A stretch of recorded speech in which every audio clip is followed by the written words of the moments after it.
So what's up mga kanegros, tayo magluluto ng pork sisig na mabilisan lang.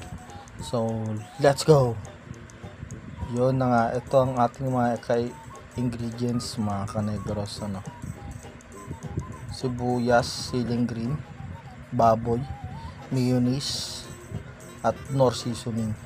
So simulan na natin, no? Hindi na natin pinakita na pinrito natin yung baboy, no? So halata naman umusok-usok pa, no? Maliliit na hiwa na yan, kaya hindi na kailangan natin na ilaga yan. So let's go.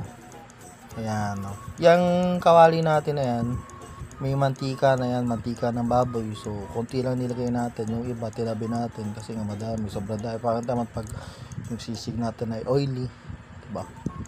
So yan, sinangkutsa lang muna natin yung siling green at sibuyas dyan sa kawali na yan, sa mag-melt lang yung sibuyas, yung aroma ng sibuyas at aroma ng sili magsama lang, no? Ganyan lang natin, ano lang natin yan, halu-haluin lang natin na ganyan, no? Hindi tayo magtyaga na hindi maghalo, basta halo na ng halo. So itas natin yalo, ilalagay na natin yung baboy,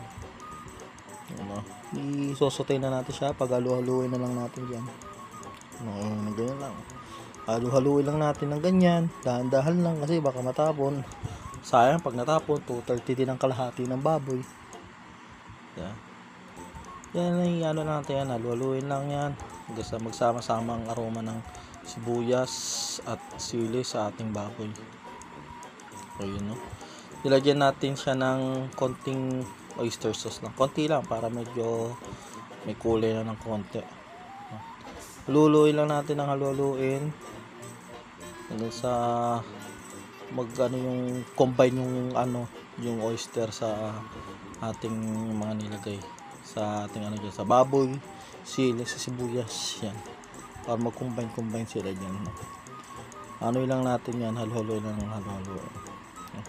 Tapos yan, tapos haluin, lalagyan natin ng nor seasoning na original yan, original liquid seasoning, nor liquid seasoning original. Baka naman nor, baka naman mabigyan tayo.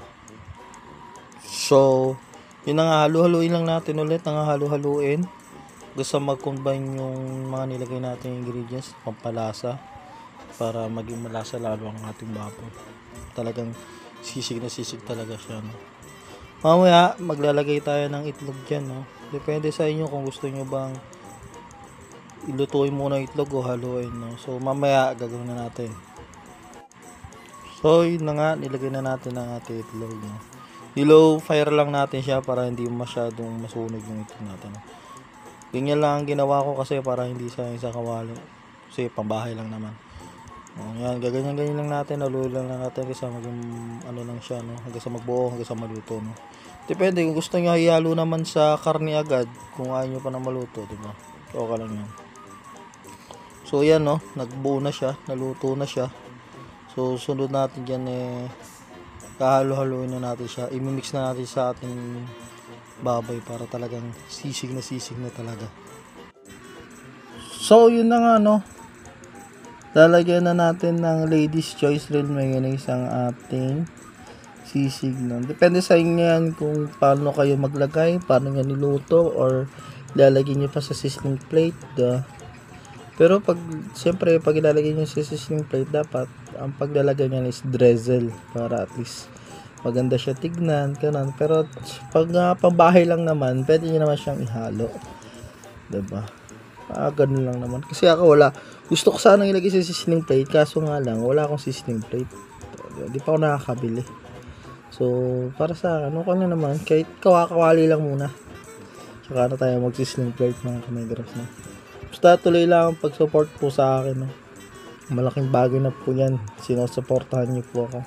Sana po at magtuloy-tuloy na po. May 30 followers na po tayo sa FB. Sa YouTube ay wala pa, isa po lang subscriber natin, sana madagdagan na, no? So yan, pwede na siyang i-plating, luto na ang ating sisig.